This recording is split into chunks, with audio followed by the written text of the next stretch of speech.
Welcome to Witch Ways Folklore and Fairy Tales. I'm your host Elise, and this is the legend of the Berkeley Witch. The teller of this story has just finished their previous tale and continues thus. At the same time, something similar occurred in England, not by divine miracle, but by infernal craft, which when I shall have related, the credit of the narrative will not be shaken, though the minds of the hearers should be incredulous. For I have heard it from a man of such character who swore he had seen it, that I should blush to disbelieve. There resided at Berkeley a woman addicted to witchcraft, as it afterwards appeared, and skilled in ancient augury. She was excessively gluttonous, perfectly lascivious, setting no bounds to her debaucheries, as she was not old, though fast declining in life. On a certain day, as she was regaling, a jackdaw, which was a very great favourite, chattered a little more loudly than usual. On hearing which the woman's knife fell from her hand, her countenance grew pale, and deeply groaning, "This day," said she, "my plough has completed its last furrow. Today I shall hear of and suffer some dreadful calamity."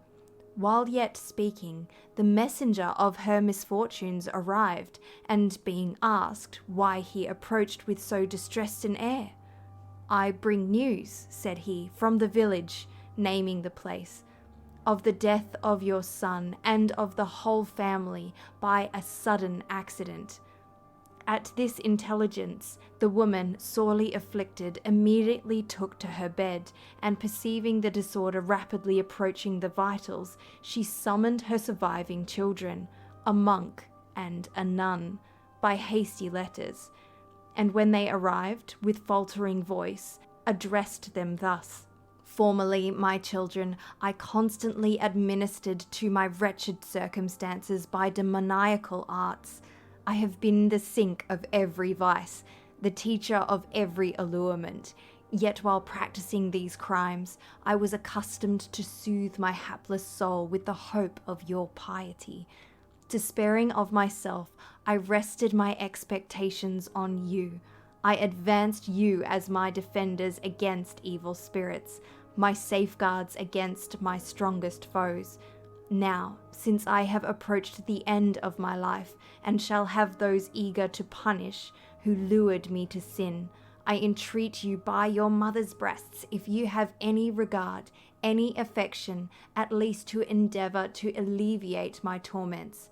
And although you cannot revoke the sentence already passed upon my soul, yet you may, perhaps, rescue my body.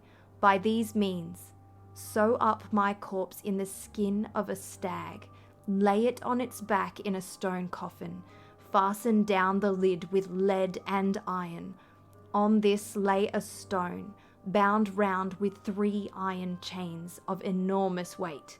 Let there be psalms sung for 50 nights, and masses said for an equal number of days, to allay the ferocious attackers of my adversaries.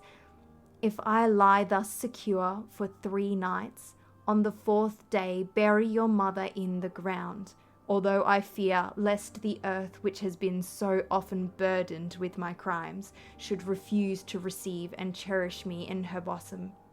They did their utmost to comply with her injunctions, but alas, vain were pious tears, vows, or entreaties. So great was the woman's guilt, so great the devil's violence. For on the first 2 nights, while the choir of priests was singing psalms around the body, the devils, one by one, with the utmost ease, bursting open the door of the church, though closed with an immense bolt, broke asunder the 2 outer chains. The middle one, being more laboriously wrought, remained entire. On the 3rd night, about cockcrow, the whole monastery seemed to be overthrown from its very foundation by the clamour of the approaching enemy.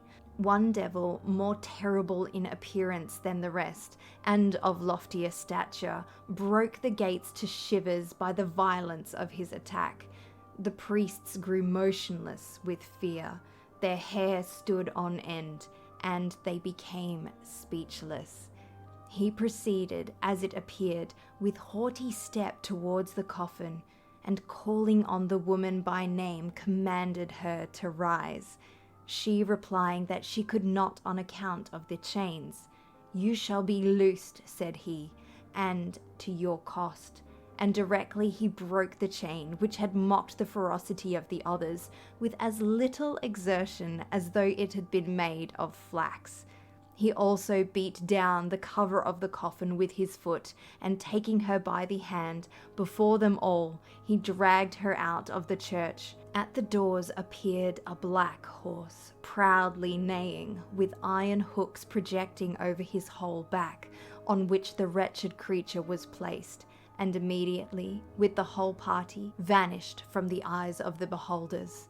Her pitiable cries, however, for assistance were heard for nearly the space of 4 miles. This tale is believed to come from the chronicles of the English historian William of Malmesbury from the late 11th century or early 12th century, and the publication I'm reading from was released in 1866.